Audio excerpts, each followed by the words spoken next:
My stepfather grabbed me by the waist in a dark garage. Midnight. The smell of gasoline and his breath on my neck. I am Kaitlyn, 22, he is Michael, 58, and this was not supposed to happen. Mom is asleep in the other room, unsuspecting. The joke with the note has turned into chaos. My heart is pounding. His hands are shaking. One step and there is no turning back. What have I done? Scandal, passion, or the end of everything? The ending is shocking.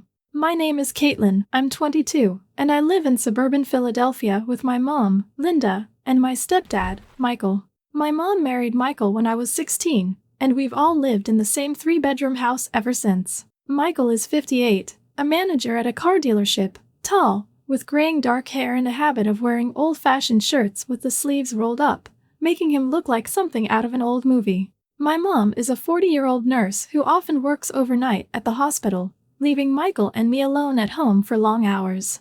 I'm a sophomore in college studying graphic design, and I work at a coffee shop on the weekends to help pay for gas and coffee. Our life seems typical of suburban America, Mom busy with work, Michael watching his endless car shows, and me sitting at my laptop doing homework. But last year I decided that this routine was too predictable and wanted to be a little naughty. I once left a note in Michael's car that said, "Meet me at midnight," and sprayed it with my perfume, vanilla, and a hint of spice. It was just a joke, to throw him off balance, because he always seemed so serious and impenetrable, despite being 58. I imagined him finding the note, shaking his head and saying something like, "Kaitlyn, stop being silly," but deep down I was curious what he would do. When he got home, I saw him give me a quick look, not his usual one, but a lingering one, with a little smile that made my insides twitch. At midnight, he came down to the living room with a beer in his hand, looked at me sitting on the couch in shorts and a t-shirt, and said, "So you left me that note? I wonder what you're up to." I shrugged, said it was just a prank, but then added with a grin, "Are you really here? I didn't expect you to be so curious." He sat down next to me, closer than usual, and replied, "At my age, it's not so easy to surprise, but you're clearly trying." That's how it all started, and I'll tell you what happened next, step by step, as it happened. I was sitting in my room finishing up a college sketch when I heard Michael come home from work and pull his car into the garage.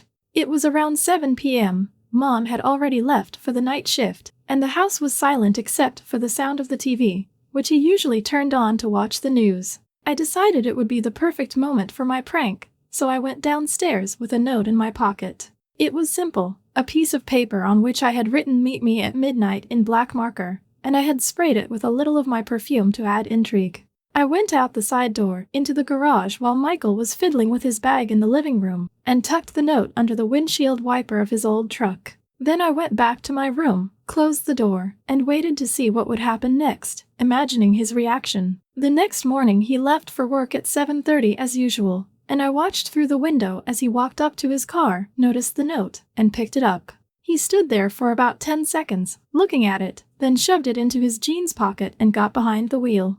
I thought he was just going to throw it away or ask me what it was over dinner, but nothing happened. I had been working at the coffee shop all day, taking orders and waiting tables, but I kept wondering if he had noticed the perfume and what he thought of it. When I got home around 5, Michael was already there, sitting in the kitchen with a beer, looking at me as I took off my jacket. He said, "Kaitlyn, did you lose something today?" I said, "No, what?" He took the note out of his pocket, put it on the table, and said, "Found this morning. Your perfume, right?" I nodded and said with a smile, "Just a joke, don't take it to heart." He looked at me with narrowed eyes and said, "Joke, then. Well, let's see what happens at midnight."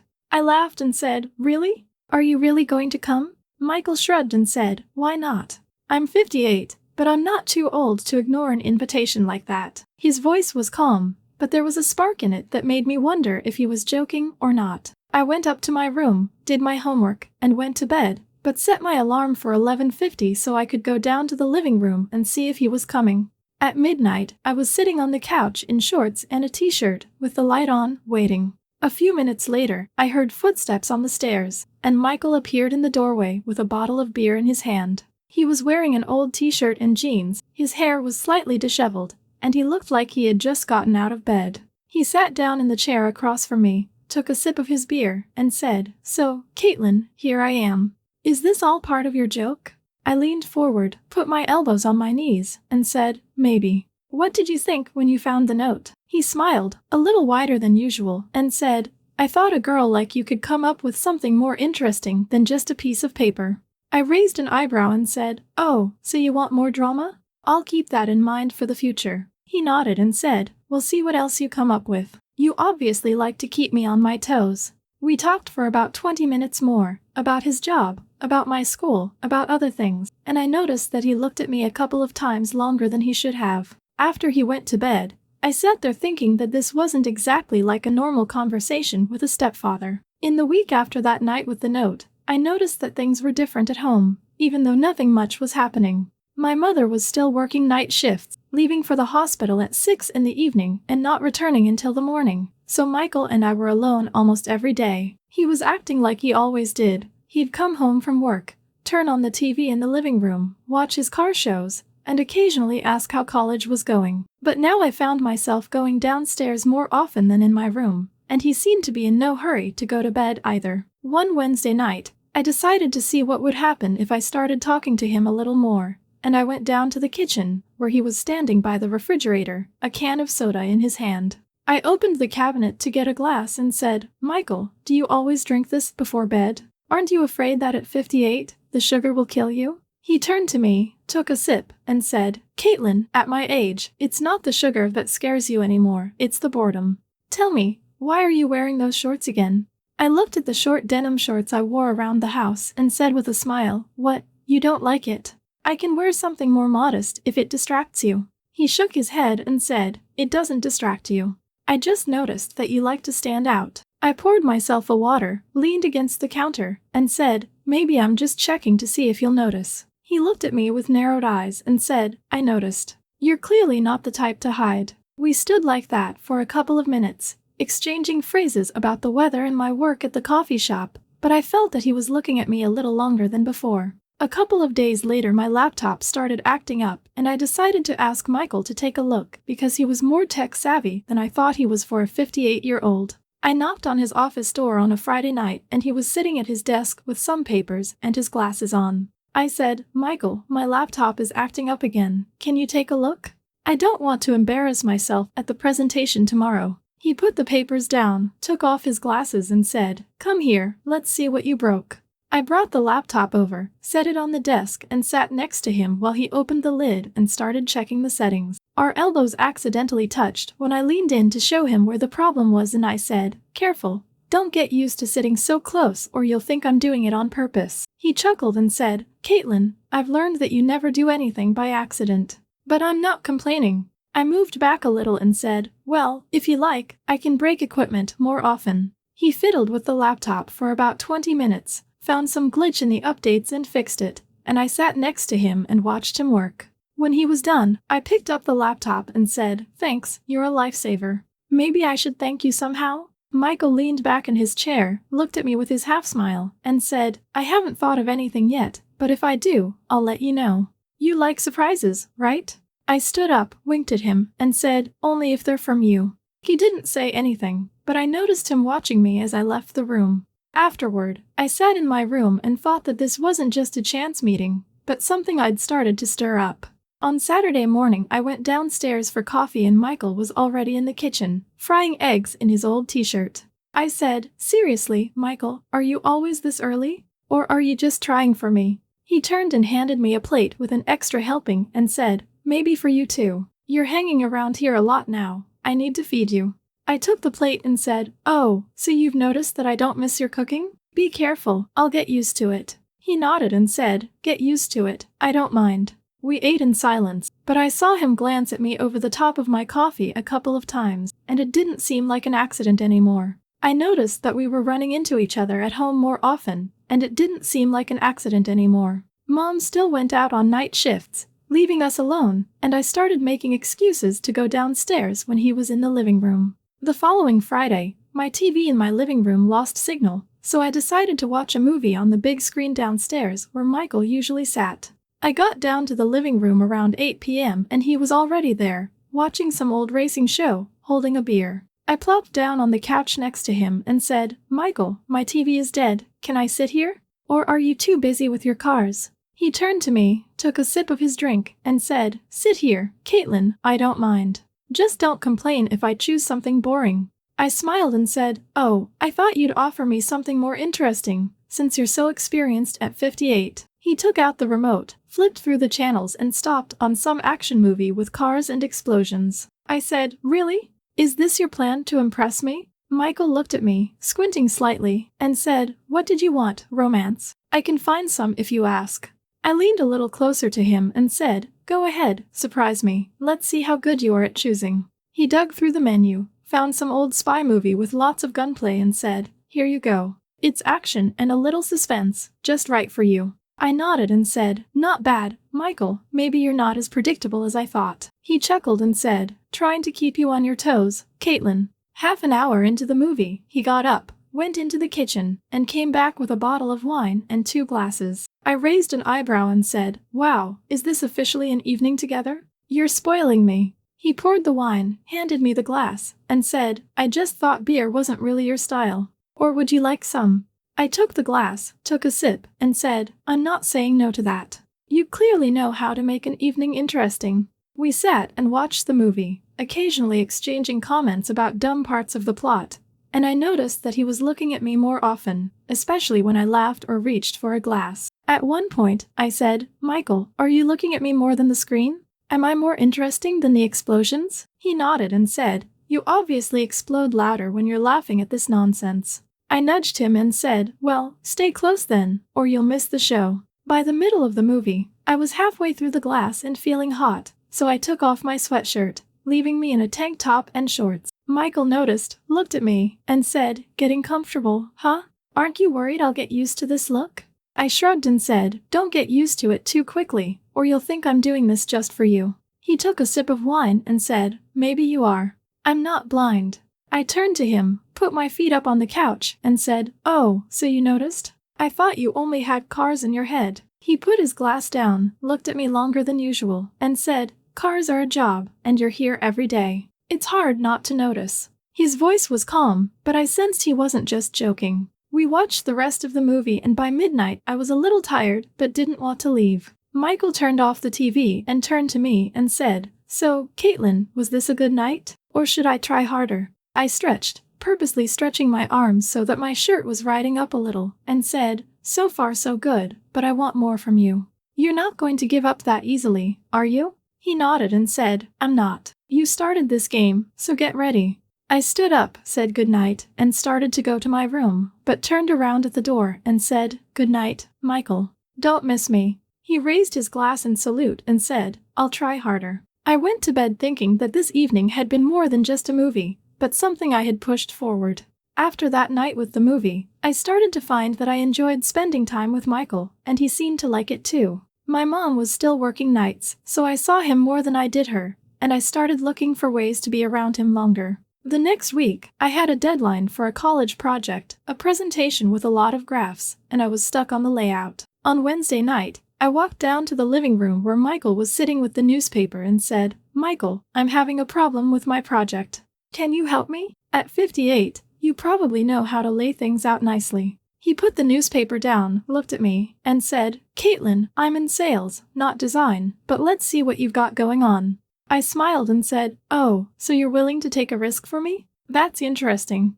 I brought my laptop over and set it on the dining room table, and we sat down to go over it. I opened up a file and showed him my sketches and said, "Look, this is all ugly and I want it to look cool. What do you think?" He leaned closer to look at the screen, and I deliberately shifted so our shoulders were almost touching. He said, "This is not bad, but it could use some more color to make it stand out. You like people looking at you, right?"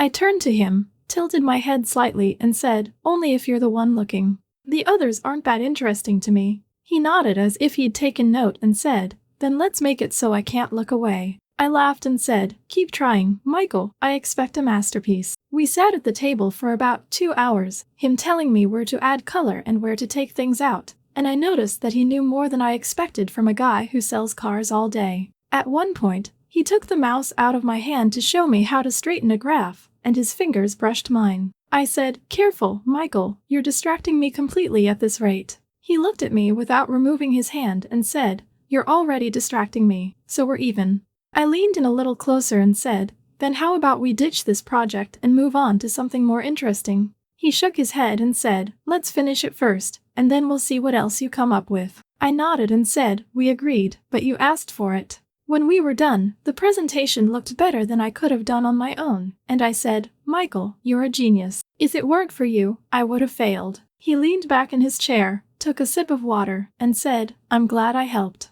You're doing pretty well, you just needed a push.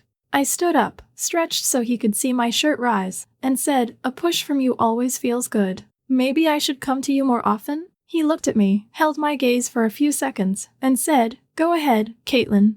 I like having you around. I winked at him and said, oh, so you're used to it? Then I'll think of another way to surprise you. He nodded and said, I'm waiting. You know how to turn me on. The next day, I worked at the coffee shop until 4, and when I got home Michael was in the garage tinkering with his truck. I walked in with a bottle of water for him and said, Michael, do you just sit here all day? Or are you putting on a show for me? He climbed out from under the hood, wiped his hands on a rag, and said, maybe for you. You like it when I'm doing something useful, don't you? I handed him the water and said, only if you make time for me afterwards. Otherwise I'll start to miss you. He took the bottle, took a sip, and said, I won't let you miss me, Kaitlyn. You're too good at teasing me. I leaned over to the car, like I was examining the engine, and said, that's my talent. Are you holding up? He came closer, stood next to me, and said, I'm holding up so far, but you're clearly trying to break me. I looked up at him and said, maybe I am. Let's see how long you last. He didn't say anything, but I could see that he was smiling wider than usual, and it was like a challenge. After that night in the garage, I realized I was enjoying this game with Michael, so I decided to up the ante even more. Mom was still working nights, so we had plenty of time together, so I started looking for new ways to hook him. The following Friday, I finished my shift at the coffee shop early, got home at 6, and found Michael in the kitchen, chopping vegetables for dinner, wearing his old t-shirt and jeans. I took off my jacket, walked up to him, and said, Michael, are you a chef now? You look way too hot for 58, even with a knife in your hand. He looked at me, still chopping, and said, Kaitlyn, if I'm hot, then you're definitely adding fuel to the fire by barging in here like that. I was in a tight t-shirt and jeans that showed off all the right things, and I said, oh, so you noticed? I was trying to make sure you couldn't look away. He put the knife down, turned to me and said, I can't. You clearly know how to turn me on.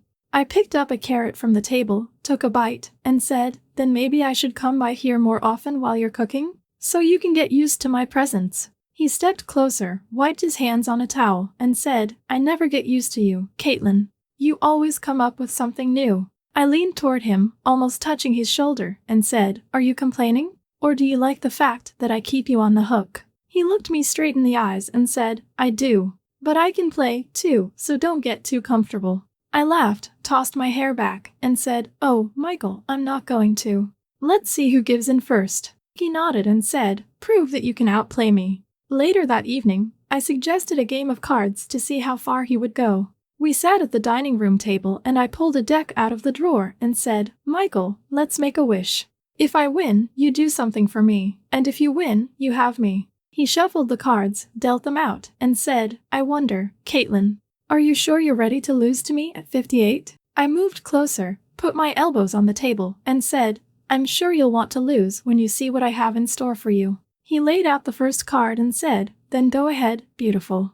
Let's see how sly you are. I threw down my card and said, sly? I'm simply irresistible, and you know it. He nodded and said, I know. That's why I'm sitting here with you. We played 3 rounds. I won the first, he won the second, and in the third he beat me on the last card. I sat back in my chair and said, okay, Michael, you win. What's your wish? Don't tell me you're going to make me wash the dishes. He folded the cards, looked at me with that half smile of his and said, no dishes. I want you to come with me to the garage after dinner. There's something I want to show you. I raised an eyebrow and said, wow, the garage? Are you trying to seduce me in there among your tools? He stood up, walked over to the sink and said, maybe I should. You asked to play this game. I stood up and came up behind him and said, then I'm in. But are you sure you can handle me in that tight space? He turned around, looked down at me and replied, I can handle it. You hold on tight, Kaitlyn. After dinner, I changed into a crop top and shorts, specifically something he couldn't help but notice, and went downstairs. Michael was waiting for me at the garage door, wearing his work shirt with the sleeves rolled up, and he said, "Ready? Or have you changed your mind about teasing me?" I walked past him, brushing my shoulder against his, and said, "Teaming is my favorite thing to do. Lead the way, show me what you got." He opened the door, let me go first, and said, "Come on, gorgeous. You're about to see what I'm made of." I stepped into the garage, feeling him following me, and I realized this wasn't just a stroll. This was something we'd both been building toward for the past few weeks. I turned around, looked at him, and said, "Okay, Michael, go ahead and surprise me. I'm so excited." He closed the door behind us and said, "Take your time, Kaitlyn. I'm going to make this a night to remember." I knew something was going to happen, and I was looking forward to it more than I wanted to admit. After dinner, I stood by the door to the garage, feeling a little shaky inside at what was about to happen. Michael opened the door, let me in first, and said, "Come on in, Kaitlyn, and let's see how prepared you are for my surprises." I walked in, looked around his truck and the tools scattered around him, turned to him, and said, "Surprises from you at 58? I hope you don't disappoint." He closed the door, flicked the switch, and the light became a little softer than usual from the lamp over the workbench. I noticed an old radio in the corner, went over to it, and said, "Michael, put on some music. Your garage is too serious for this evening." He walked over to the radio, turned it on, and some slow 80s tune started playing, something about love and the road. He looked at me and said, "Is this better? Or were you expecting something hotter?"